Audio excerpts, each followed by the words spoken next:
The ego and mental effigies. On Wednesday, I realized that not all brothers were able to fully grasp that lecture related to psychic aggregates and representations.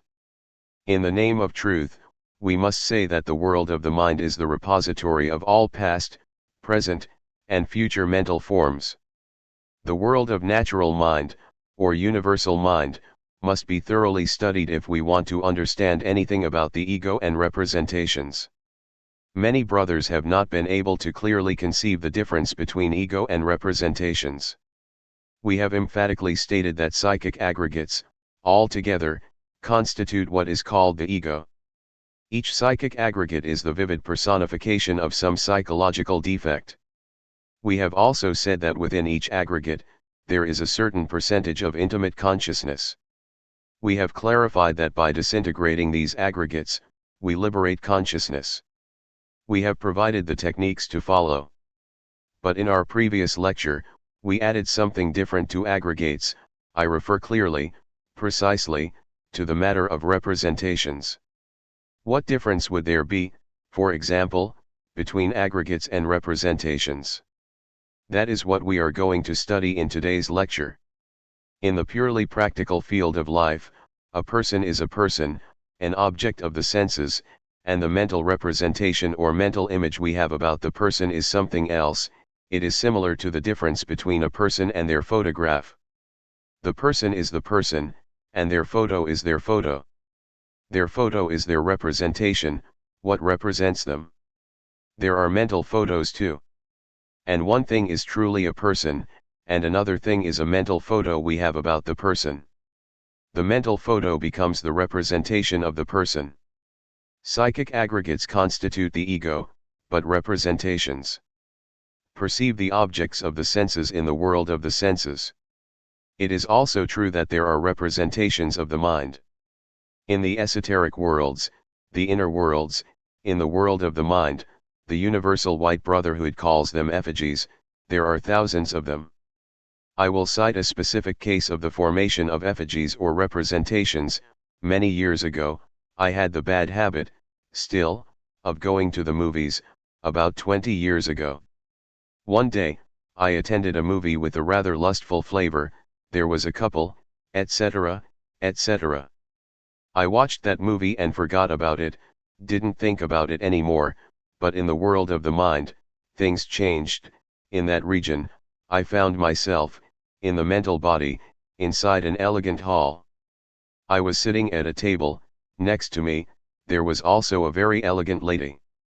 But that was the same one I had seen in the movie, the same features, the same way of walking, talking, etc., etc. Obviously, I was facing a mental representation, a representation of that figure from the screen, which had been deposited in my mental body. I had a, let's say, amorous encounter with that mental lady, who was nothing but a representation. Obviously, there was a serious mistake. I had created that representation, that effigy. Suddenly, I was forced to descend to the astral world. I found myself, then, in a grand temple, in front of a grand master and a group of masters. I still remember, although it happened 20 years ago, that the adept gave me a note written in his own handwriting. I read it. It said, "Withdraw immediately from the temple, but with INRI. That is, preserving the sacred fire, since there had been no proper fornication or anything like that, but yes, a certain erotic aspect, that's all." Quite remorseful, I understood my mistake. I headed towards the entrance door of that grand temple, but before leaving, I decided to kneel on a kneeler that was there, near the door. I asked for forgiveness. Suddenly, the one who had brought me the note advanced again. It was none other than the guardian of the temple, and he said, "Sir, you have been ordered to withdraw, obey." "Well, I want to talk to the venerable." "Not now, sir, that could be later. At this moment, he is busy examining some effigies. By the way, I tell you, representations."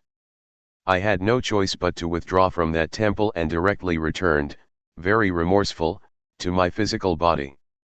Back in the dense vehicle, I concentrated on Christ asking for forgiveness. I recognized the mistake of going to that movie. I understood that I had created an effigy with the mind, and I begged the merciful one to repeat the test.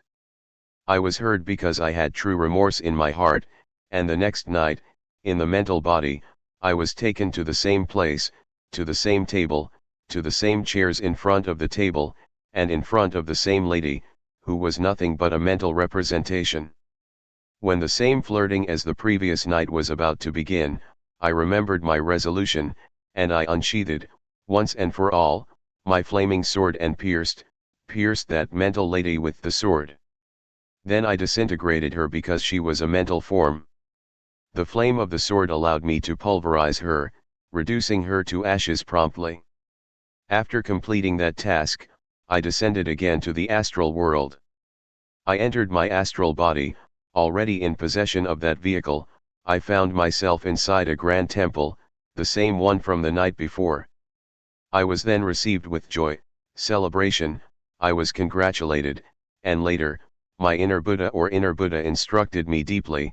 He took me in the mental body to the movie theaters, to show me what those theaters are. Then I saw that they are all full of larvae, representations, created by the same moviegoers, mental forms deposited in those dens of black magic. My inner Buddha instructed me about all the dangers involved in going to the movies. He told me, instead of going to the movies, I should review my past lives, and even made me review some pages. Then he took a sword and broke it like this, and said to me, "This can be you, lose your sword if you continue attending those dens of black magic." I said, "Sir, I will not return to those dens." And I never did. So many years passed without ever going back. I confess, however, because I cannot be false to myself, that once they showed a movie about the end of the world, a movie about Nostradamus by Mitchell. Well, I thought, this doesn't seem bad to me, it's about Nostradamus, about the end times, and I went. It was about Nostradamus and his centuries. I don't know if you know anything about it. I found it very wholesome. But I was not reprimanded this time either, because the movie I went to see was about Nostradamus, about the centuries, written by Nostradamus, and his prophecies. I didn't dare to go back, so they don't suddenly pull my ears for getting myself into complicated situations. So, movies with a lot of eroticism and lust, I never went back to that. I had one exception, which was Nostradamus, that's it. Anyway, I acknowledge that it is dangerous to enter those places because there are numerous larvae that are nothing more than mental forms, representations of people, bandits, thieves, etc., in other words, everything that the viewers have seen on the screen. So, in the name of truth, I tell you that one thing is psychic aggregates, and another is representations. The deceased usually spend a lot of time in the Devachan. I cannot deny to you that the Devachan is not a place of happiness, bliss, and peace. But, unfortunately, the figures that make life pleasant and enjoyable, in the Devachan, for the deceased are ephemeral, mere living representations of their family, relatives, friends left on earth. In short, the forms of the Devachan, those representations, or living effigies, are of an illusory nature. That's why I say they spend a lot of time in the Devachan. But they are happy, on the other hand, joyful, they feel accompanied by loved ones they left on earth. They do not realize, even remotely, that what fills them with happiness is nothing but mere mental effigies. If they realized it, that Devachan would lose all interest for the deceased. In the mind of each of us, many representations of our friends, family, relatives, acquaintances, etc., live. It is clear that if someone says something against a friend or a family member, and we change the good opinion we have about them, that figure is altered, that mental effigy, so to speak, is altered, and when altered, it takes on the new characteristics we have given it: violence, theft, bad faith, anger, etc., and these attack us violently, becoming an obstacle to our esoteric work. At this moment, I remember David Neal. It seems like a male name, but no, she was an English lady who was in Tibet. She set out to truly create a living representation, at will, a mental effigy, and gave it the form of a Tibetan monk. She even managed to crystallize and materialize that monk. Obviously, when someone knocked on her door, instead of her coming out to open it, the monk came out, physically seen, because that's the power with which she had materialized it. After some time, that figure, that representation, intentionally created by David Neal, began to take on dangerous characteristics. It no longer obeyed, did as it pleased, began to attack everyone, even herself, etc., and of course, the lady was frightened. Then, in a monastery, everyone dedicated themselves to disintegrating such an effigy. It was so strongly materialized that even though they were true experts in the world of the mind, they spent about 6 months of continuous work to be able to disintegrate it. That is a complete materialization of a mental effigy. I told you in the last talk that we should not open our mind to negative representations because this was detrimental, that we should only open the doors to positive impressions. If we open the doors to negative impressions, gossip from someone who comes to speak against someone we carry in the mind, the result will be fatal. The mental effigy or representation that we carry about that person against whom someone comes to speak can be altered precisely by negative emotions stemming from negative impressions, too. That figure, then, takes on dark characteristics, turns against us, and attacks us violently. It is clear, we carry a multitude of representations, and naturally, any of them that becomes altered becomes an inner enemy, in addition to the ones already existing. It is convenient, brothers, that we reflect on this, that we learn to live intelligently. Only in this way will we march on the path that will lead us to final liberation. It is necessary to take care of the mind. Blavatsky has said, "The mind that is a slave to the senses makes the soul as helpless as a boat that the wind misguides over the waters." We need to control the senses and the mind. Many mental birds or thoughts enter the cage of understanding and harm us. I refer to negative representations. Now you will understand better what I am saying, that we must control the senses and the mind. You walk down the street, and suddenly you find a pornographic magazine on a corner. You start to look at it with some obscenity, and the result is the creation of a new mental representation. That new representation is a bird of ill omen that enters the cage of the mind to cause harm and strengthen negative emotions and lust. The senses, therefore, must be controlled. Unfortunately, people forget to control the senses and the mind, and that is very serious. Instead of reading pornographic magazines, which lead to nothing but the creation of new mental effigies, it is worth studying the books of wisdom, the sacred scriptures, etc. There is no doubt that true initiatic knowledge becomes fire, and therefore, power. In this question of wisdom, which is so related to the mind, I believe, my dear brothers, that there is an antithesis. I refer to that intellectualistic type of culture with which they feed you during the preparatory age. Certainly, that culture that they give you from kindergarten, in primary schools, in secondary school, in prep, in university, comes to cause us tremendous harm. I would qualify such culture as black magic of the worst kind. Because that type of culture, and forgive me, university brothers, like XX, and well, brothers who have many letters in their heads, I mean everyone, even myself, who recognize that I also went through those much talked about primary and secondary education schools, and all that, no longer has any relation to the different parts of being. On the contrary, it relates, of course, fatally, to the 5 cylinders of the machine and the phallus. The intellectual center is the one that receives the worst damage, then the emotional, motor, instinctive, sexual centers. So, with those 5 cylinders of the human machine falsified, due to the type of nourishment they receive during the preparatory age, they no longer detect the waves of the cosmos and the universe, close themselves off to the divine harmonies of infinite space, and trap the essence in an exaggerated form.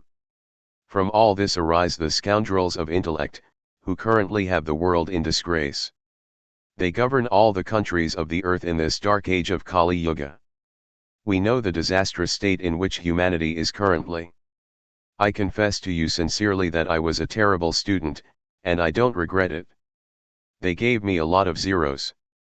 I swear I am very happy for all the zeros they gave me for grades. If it weren't for all those zeros, the 5 cylinders of my organic machine would be well melted, well burned. But all those studies in primary and secondary schools, in prep, etc., seemed arid to me. I yawned tremendously during classes. The last straw was when the grammar teacher grabbed me by the hair and put me on the street. Thank God, blessed be God. If it weren't for this, how would my life be now, with the 5 cylinders of the machine burned? Over there, in Guadalajara, they gave me the title of doctor. I know they did it with very good intentions, but, word of honor, I didn't like it. I feel happy as I am. My dear brothers, true wisdom is the hidden wisdom, which, as I told you, truly becomes fire. It is royal fire, true fire that burns, universal. I want you to understand that fire, truly, is an unknown element for intellectuals. It is an element whose origin no one knows. We rub a match, then, and fire is produced. Anyone would say it is the product of combustion. Not at all. Before such combustion existed, fire existed within the arm, so that it could move, that is obvious. And after the combustion itself of the fire, I would rather say that with the friction of the match, or that phosphorus, the substance containing the fire in a latent state is destroyed, then, by destroying the wrapper within which the fire in a latent state is, the flame comes to the surface. What truly interests us is not physical fire, but the astral signature of fire, that is, the fire of fire, the flame of the flame. Such ignite or Christic power, or such power, let's say, the logos itself, the solar logos, that is what interests us. We know that true knowledge becomes solar fire, but one thing is fire here, in the physical world, and another is fire during the unmanifestation, or in the world of natural causes, or in chaos. There we find, directly, the lords of the flame, who are true fire. There we find that power that is latent in chaos, that electric creative power that induces all life in the universe. That is what we see in the higher spheres of cosmic creation. Latent fire is a wonder. To those fiery breaths of the constellation of Leo, living creatures impossible to describe with words, living representations of the Sephirotic crown, of Hebrew Kabbalah, Arkether, Chokmah, and Binah, each of them. There are 12 orders of adepts in this cosmos, related to the 12 zodiacal signs. There is no doubt that the order of the Lions of Fire, or Lions of Life, of the constellation of Leo, is the most exalted. So it is written, and so it is. For all these and other things, you will see, the need for the study of this universal cosmic wisdom, the study of Gnosis, because only this knowledge, since it is related to the different parts of being, can become fire, living and philosophical fire. Much has been said about the Buddhas, and there is no doubt that there are Buddhas of contemplation and Buddhas of manifestation, but these are creatures who mastered the mind, who destroyed the ego, who did not allow negative emotions into their hearts, who did not give themselves the bad taste of creating mental effigies in their own minds or in others' minds. Let's remember Tsongkhapa. It is the same Buddha Gautama Sakyamuni reincarnated in Tibet. One thing is the manifested Buddha, for example, Gautama Sakyamuni, and another thing is the Buddha of the Buddha, Amitabha, his true divinal prototype. Amitabha is the Buddha of contemplation, and Gautama, let's say, the earthly Buddha, or Bodhisattva. We cannot deny that through this Gautama, brilliantly, Amitabha expressed himself. We cannot deny either that later, Amitabha sent Gautama, his Bodhisattva, or earthly Buddha, to a new reincarnation directly. Then he expressed himself as Tsongkhapa. These Buddhas of contemplation are masters of the mind, creatures who freed themselves from the mind, lords of fire. Clearly, all these Buddhas adore the great Buddha and worship him, that is, the logos. Looking at things from these angles, from these points of view, we are increasingly understanding the need to control the senses, subdue the mind, free ourselves from the mind, learn to live wisely, if we truly want to become Buddhas of contemplation. That is obvious. Time is passing, my dear brothers, and as it passes, we must feel the need for final liberation, otherwise, such liberation would not be possible. In the name of truth, we must say, as long as we are only slaves to the ego and the representations of the mind, final liberation will continue to be more than impossible. Why do the disembodied waste time? I repeat, because of representations. These accompany them in the Devachan, and although they enjoy apparent happiness, obviously, they are wasting time miserably. Humanity wastes a lot of time with representations, humanity wastes a lot of time with the ego, all that is truly more bitter than gall. The time has come to understand that uncreated light is fundamental. Desire toward the light becomes uncreated light. This uncreated light emerges from the deep darkness of non-being. All of us must long for the light, desire it, and work with the purpose of being born, one day, truly, in the uncreated light.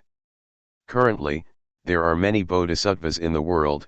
It happens that in the past ages of our planet Earth, during the ages of gold, silver, and copper, many entered the mysteries, became adepts, or in other terms, became Buddhas, but when the age of Kali Yuga came, the ego took a terrible force in all those ancient initiates. And it took force because they did not know how to live and succumb to temptations, otherwise, the ego would not have resurged in them. Today, many fallen bodhisattvas walk on the face of the earth. If they took more care of the mind and disintegrated the ego, if they decided not to create more mental effigies, they would stand up, they would rise victorious. What is a bodhisattva? Simply, it is a germ, a seed, or in other terms, a seed with an etheric, microcosmic organism that can develop into a celestial being. Of course, if the bodhisattva works on himself, but if he does not, such a seed does not develop, and the opportunity is lost. Glorious beings who lived in the civilizations of Egypt, Babylon, India, Persia, etc., etc., are now latent in those seeds, which in some individuals are stored within their own sexual endocrine glands. If such a seed, with an etheric organism, were to achieve its full development, those beings would be in full possession of their bodies again and would be a blessing for humanity. Unfortunately, the worst enemy that all those fallen brothers, all those dethroned adepts, have is the mind. That is why I have insisted so much, in the past lecture, and in this one, on the need not to open the doors of our mind to negative impressions, which can alter some representations, hindering our progress, inward and upward. For that reason, I have also insisted too much on the need to disintegrate the beloved ego. Ego and being are incompatible, that is obvious. Well, my dear brothers, for today, this is the end of our lecture. I hope you reflect very sincerely, and I believe that now, with this explanation, you have been able to understand the issue of mental effigies or representations in the world of the mind. Before finishing this third chamber lecture, I give the floor, so that those who have not understood can ask, and they can do so, as I said, with confidence. Student, Master, there is a question: do the effigies return when the ego returns to a new matrix, or do they disintegrate like personality? Master, effigies can be preserved for some time until they gradually weaken. Sometimes they return, not always, and they gradually weaken. When one loses interest in a particular effigy or representation, it can no longer be nourished and begins to dissolve. Any other questions? Student, I don't understand about the sphinxes, Master. Master, I am not talking about sphinxes, but about EFFIGIES. Student, Master, one creates good and bad images and representations, right, Master? Do these good representations also form effigies? Master, of course, there are representations or effigies that can be positive or negative, but they are nothing but mere mental forms. When one learns to live from moment to moment, the possibility of creating such forms ends, concludes, but if one lives only in time, effigies also end up continually creating in time. Student, Master, should we also eliminate the positive effigies, teacher? Master, both positive and negative are nothing but fleeting, vain, mayavic figures that have no true reality, and therefore it is better to disintegrate them. Student, so, definitely, the negative effigies are the ones causing us the most harm.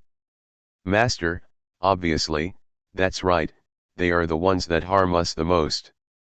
But it could happen that a positive effigy, let's say about a good friend, is altered by listening to gossip about him, for example, then, once this effigy is altered, it attacks us violently because it assumes the new form we give it, and of course, it becomes an inner enemy that attacks us and can cause us harm. Student, Master, I understand that the difference between an effigy, a representation, and the ego is that the ego has a bottled portion of inner essence, and the representation does not. Is that correct? Master, that's correct. In representation, there is no bottled essence. In the ego, there is bottled essence. Student, Venerable Master, when the effigy is a consequence of an ego, for example, the vanity of believing oneself a good Gnostic, is it a representation that can consequently bottle a part of the essence? Master, well, that changes things. If one has the vanity of believing oneself a good Gnostic, that is due to the ego of vanity. There is no effigy there, no representation. Simply put, one feels like the mother of all chicks or Tarzan's father, that's all. Student, the method for eliminating the psychological self, more or less, we assimilate day by day through practice, Master, but do we need another method to eliminate the effigies? Master, well, simile similius curantur, or the other thing that says, as above, so below. Through the fiery power of Vulcan's weapons, we can disintegrate an ego that is so heavy. Because there are egos of 96 laws, some are of 48, 24, and even 12. There are also egos of 96 by 1, by 2, by 3, by 4, by 5, by 6, by 7, by 8, by 9, multiplied, and yet, we disintegrate them through work, with the technique of the Cyclops forge, in Vulcan's fiery forge. How much more so a representation? To disintegrate a representation does not require so much effort, a little attention and a single work in the forge. Student, is understanding itself enough? Master, that's it? I only needed one work with the fiery to disintegrate that effigy, which had its prototype in a movie theater. Student, what do we do with those effigies we've had since childhood? That we've had for years, and suddenly, they come to our memory, and we remember them very well. One goes back and sees those things seen 10 years ago. Master, well, it seems that you are confusing the teleoaginor tapes with the representation. Student, no, I mean, a representation that one made many years ago. For example, one saw a movie, when I was little, and that image stayed engraved in one. Master, well. If that's the case, then you know, the procedure is the same, it is the same as used to destroy the ego. It doesn't take much work to disintegrate a representation, it turns to dust in seconds. Student, Venerable Master, as a result of what does man form representations? As a result of his psychic aggregates? Does it have anything to do with the state of our mind, or not having a created mind? Or perhaps as a consequence of the Kundartiguador organ? Why do we create representations? Master, well, it is because of the senses. Because it is clear that forms penetrate through the senses and reach the mind, and there they remain deposited in the form of representations. A Buddha, for example, is a creature that has no representations, that is why he is a Buddha, because he does not carry representations in the mind, neither positive nor negative. That is why he is a Buddha, he is whole, unitotal, enlightened, he has, so to speak, developed the uncreated light within himself, he has self-realized it in himself. Student, Venerable Master, you have said that there are positive and negative representations. I ask, for example, if one knows of a person who is sick, and one visualizes that person as already healthy, completely healthy, does this force us to create effigies and how does it influence us? Master, well, that representation used to help that person heal is a positive representation, but, after using it to heal that person, it must be disintegrated, otherwise, it remains there bothering the mind. Student, Venerable Master, do representations have anything to do with mechanical imagination? Master, when representations arise mechanically, obviously, they are related to mechanical imagination, but when they arise intentionally, as in the case mentioned here by the sister, undoubtedly, it is conscious imagination, which has participated in shaping the representation. Student, we have talked, Venerable Master, about the representations we can make of other people, but really, can we also create representations of ourselves? Master, one can create as many representations as one wants. David Neal created the representation of a Tibetan monk. He spent 6 months afterwards to be able to disintegrate it, as it was already dangerous. So, one with his mind can do whatever he wants. Student, Venerable Master, could you give me an example of a representation that we could create ourselves? Master, well, if you imagine yourself as a superhuman, so to speak, if you figure yourself as a superhuman, full of power, majesty, you create a representation of yourself, positive, or full of pride or whatever you want. But negative representations can also be created. One can create positive or negative representations with his mind. That is clear. Student, Master, are incubus and succubus a variety of effigies? Master, well, it is said that such incubus and succubus are a variety of effigies. They are representations, that is clear. But I would go further, reflecting here with you tonight. I have studied Franz Hartmann's elementals thoroughly.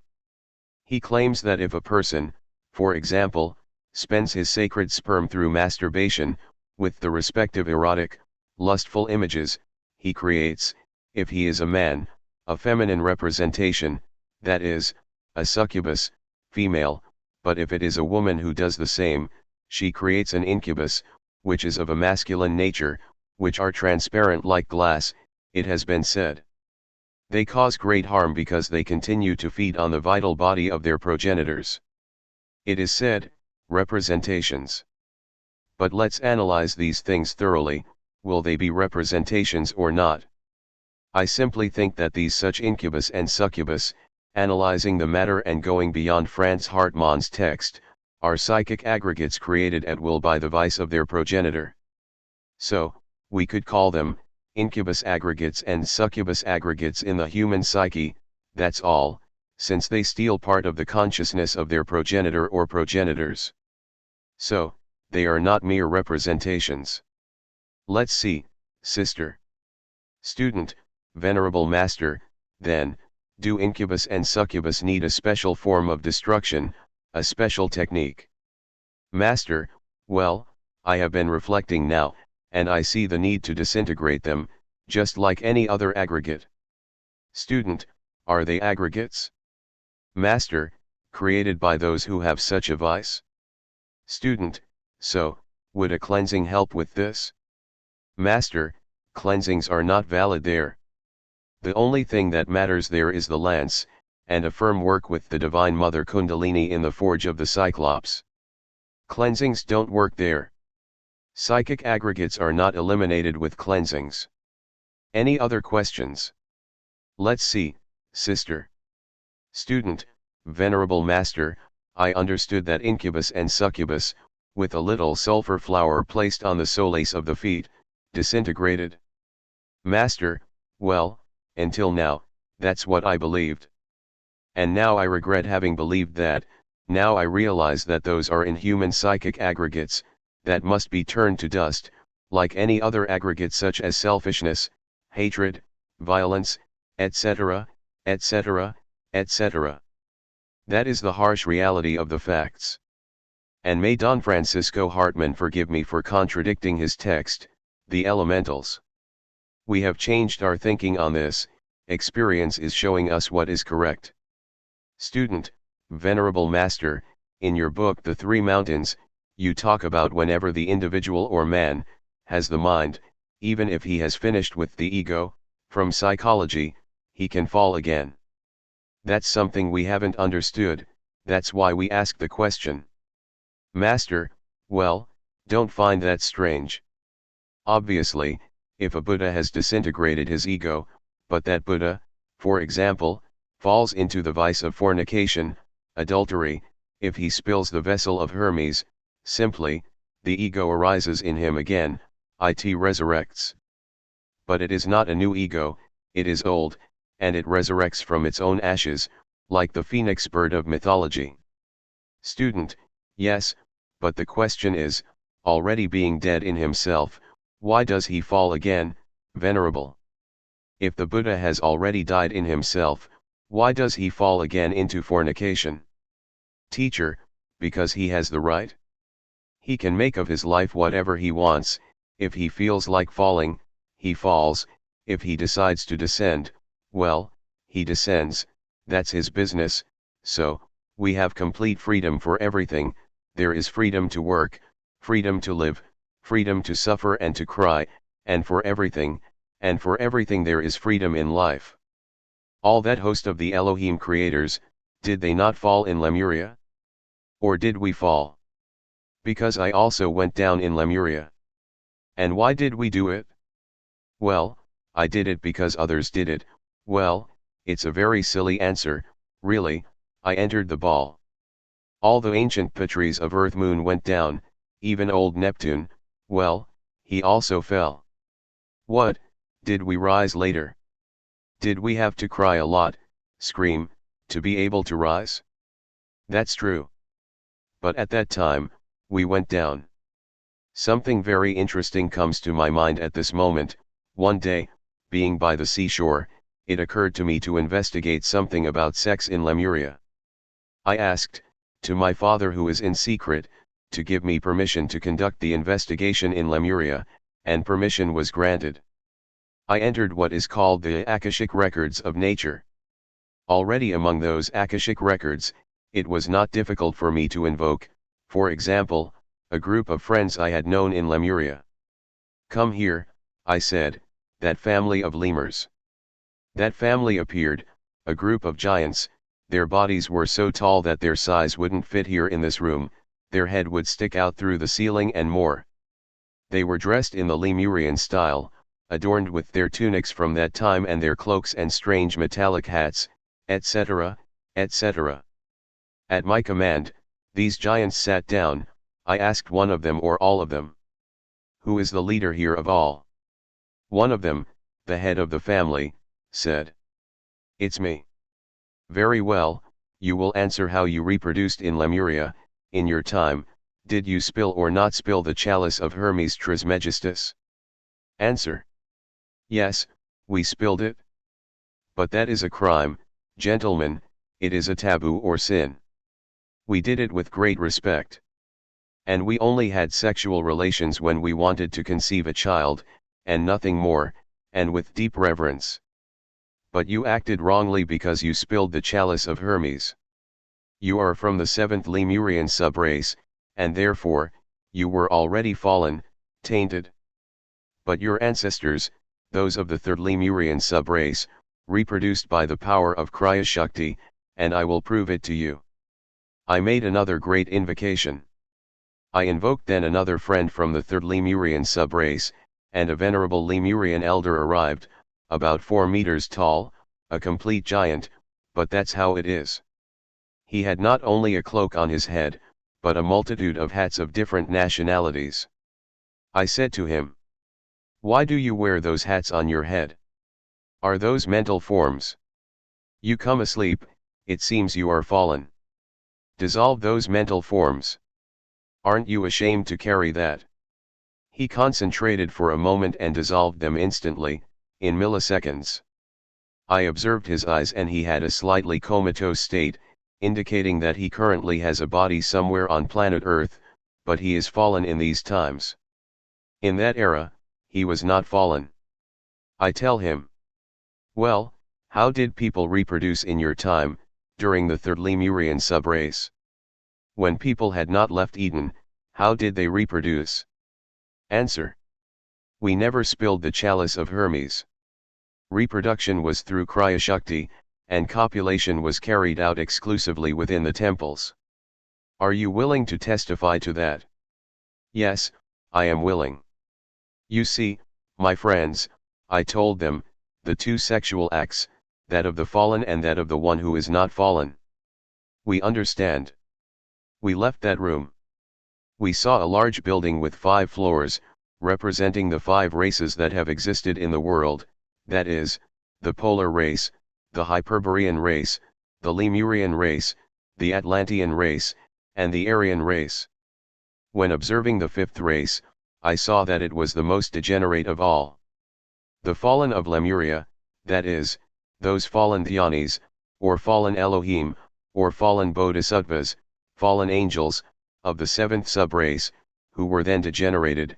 However, their degeneration reached only to the point, nothing more, that they only consented to have sexual relations, or made the mistake of spilling the sacred sperm, but that, they exclusively did when they wanted to conceive a child, and they were already considered degenerate.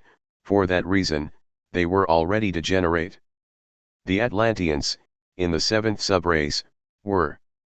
And there are 2 forms of reproduction, one is the bestial, or animal, spilling the chalice of Hermes, and the other form of reproduction is the superior, in which the chalice of Hermes is not spilled.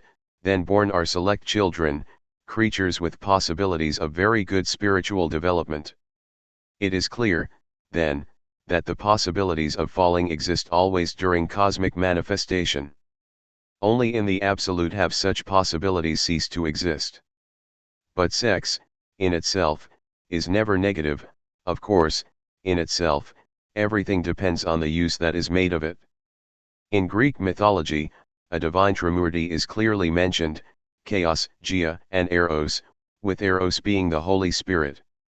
So, Eros is the 3rd logos, the erotic force.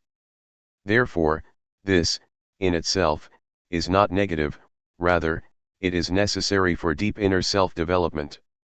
It is irreplaceable. Eros, in itself, is divine, for it is the 3rd logos, it is the Holy Spirit. The bad thing is not precisely Eros, but lust, and that is in the mind. That's why it has been clearly stated, the mind that is a slave to the senses makes the soul as invalid as the boat that the wind misguides over the waters. Morbid thoughts generate new psychic aggregates, morbid images undoubtedly stimulate us, over and over again, to the satisfaction of concupiscence, and that's it. Any other questions, brothers? Student. Teacher. It happens in the same way that the human personality could coexist with things and people, or a photograph and its respective owner. So, a mental image is a kind of living photograph of something or someone, and it is deposited in the mind. That's it. Let's see, brother. Student. Teacher, we have understood perfectly the idea of mental images or representations. These cease to exist the moment things are seen in themselves. When there are no representations of something or someone, it is because we live from moment to moment. When seeing things in themselves, then, no representation is made, because we are awake. Teacher. That is the importance, then, of learning to live according to the philosophy of momentaneousness, always from moment to moment, from instant to instant. So we don't create images, that's the best. Student. But then, work. There is the question, teacher, one has to be awake from moment to moment so that images or representations of things are not created. For us, that is almost impossible, living from moment to moment, either because of the same aggregates, or because of the same images that we already have built. Undoubtedly, the work is much more arduous now that we know this about images. Now we have to eliminate the ego and eliminate images. It's almost impossible, teacher. Teacher. But it is not so impossible. If one learns to live according to the philosophy of momentaneity, always from moment to moment. Don't believe that, don't believe it. That is not impossible, a little training is enough, and that's it. Student. Venerable teacher, a question: the essence, outside the body, of affections, desires, would see this world in a very different way. It would see it as it is. But, already the essence inside this physical body, would it not see things through representations, already in a more complicated form, in a more conditioned form? Teacher. No, it would see them within crude realism. Because if one, for example, through samadhi manages to live in that world of Atman, in that region of light, in which Atman expresses itself with all its power, one discovers that everything there is mathematical, sees nature as it is. That it is exactly as it is and not otherwise. Because one thing is the photo of a thing and another thing is the thing itself. One thing is to see a painting of nature, as it is, and another thing is to see the photograph of that painting of nature. In this case, the photograph is the representation of that painting of nature. Student. So, a person who has died to themselves, even if they have this physical vehicle, through it, which is the window through which they look into this physical world, will they see things as they truly are? Teacher. Exactly as they are. However, one must distinguish between things and things in themselves. This was well established by Mr. Immanuel Kant, the philosopher from Königsberg, in the Critique of Pure Reason. Student. Venerable teacher, by not transforming our impressions, do we form new psychic aggregates, and by living according to the philosophy of momentariness, do we prevent representations from penetrating our mind? Teacher. When one lives according to the philosophy of momentariness, it is clear that they do not create representations because they live from moment to moment, that is obvious. So, dissolving psychic aggregates is better, to learn to live from moment to moment. As one eliminates psychic aggregates, one learns to live from moment to moment. Keep in mind that psychic aggregates are time, the self is time, a book with many volumes. But if we disintegrate the self, we will disintegrate time. Obviously, we will learn to live moment by moment as we dissolve psychic aggregates. So, learning to live is gradually achieved as one eliminates psychic aggregates, that is, as one eliminates time, as one eliminates the ego. We have been told that Jaripas is the worst tyrant, and it is true, Jaripas is time, and time in us is the ego. Dissolved the ego, Jaripas has been destroyed, then time no longer exists, and we learn to live moment by moment. Student. Teacher, would you recommend a representation to eliminate the ego? Teacher. Well, that would be, so to speak, a contradiction of common sense. It would be like trying to start a car by applying the brakes. Obviously, the car wouldn't work. Using a representation to dissolve the ego is like. It doesn't work. In concrete terms, it does not work because no representation serves to dissolve the ego. To dissolve the ego, the only thing that works is productive work in the forge of the Cyclops. Student. Teacher, to see things in themselves, we are achieving it as we die, as we have heard from you. To see the ego itself, not a representation of the ego, not a non-existent, imaginary ego, but the ego as it is, we need to see it in itself, that is, see it in a moment of momentariness, see it, with that higher sense, with that higher emotion, with the higher imagination that allows us to experience it. It is the only way for that ego to truly die, because the practice of the death of the self becomes sterile the moment we do not see the ego as it is but are making a representation of the ego. Teacher. Well, this is simply, so to speak, a game of the mind, because in reality, we could not see the ego in itself if the sense of psychological self-observation has not been developed. Only by developing such a sense is it possible to see the ego. Seeing the ego as a representation would be falling into a vicious circle, a form of self-deception. What interests us is to dissolve what we are feeling, what is thinking in us at a given moment, what is offending another in a moment, what is feeling lust in a moment, what is burning in our flesh in a moment of lust. That is what needs to be disintegrated. We need to be practical. It is not about forming representations of the ego but about psychologically self-observing ourselves and disintegrating it. Student. Venerable teacher, touching on the sense of self-observation, does this have any direct relation to the higher centers of the organic machine? Teacher. Well, obviously, the higher centers of the human machine are already distorted, precisely due to the education received. So, we will have to purify these centers of the human machine, and that is why the work of the intimate self-realization is so difficult. There are two things that are harming us, that hinder someone's self-realization.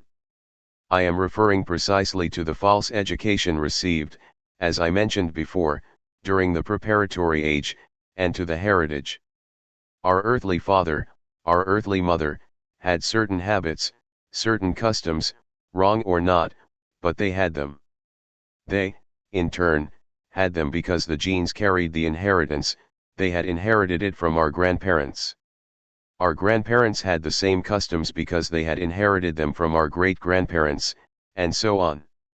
So, in the inheritance we carry in our genes, there is a tendency to repeat certain errors of our ancestors, and they are so ingrained in us that we don't even realize them. So, that and the negative education, received during the preparatory age, are obstacles to self-liberation. Student. Venerable teacher, those of us who want to work to die to ourselves would like to know, if mental effigies are exclusively mental, or are there also emotional effigies, originating from an emotional crisis, or if there are instinctive effigies, sexual effigies, or if they are exclusively mental. Teacher. All effigies are mental because they belong, in the end, to the world of the mind is the mind, and the being is the being. The astral world itself is nothing more than condensed mind, and the physical world is nothing more than condensed mind. So, we must think that effigies are mental, that is obvious. Student. Teacher, one should not only observe the moments when the self manifests but also those negative manifestations of thought. When we listen to someone, for example, to you, teacher, and at that moment, a negative thought passes through us, what does one do? Listen to the teacher, or as one is observing, or understand the negative manifestation that is happening, what does one do? Teacher. Well, if one is paying full attention, these negative representations should not come, but if one does not have full attention when listening, other things arise in the mind, negative thoughts, worries, memories. If one is fully concentrated in a natural, spontaneous way, there is no possibility that this kind of thoughts, which you are talking about, will arise. Student. Well, but if they arise? What one does not know. Teacher. Well, if they arise, it is because you are not fully focused. So, you have to pay more attention. Any other questions? Student. How can one know, while working with the imagination, if one is not forming mental effigies or positive images? How does one know that they are not forming mental effigies? Teacher. Well, the asleep one is asleep, what will they know? Wake up, and then you will know. That is the harsh reality of the facts. A sleeping person is asleep, what will they know? You have to wake up. Go ahead, brother. Student.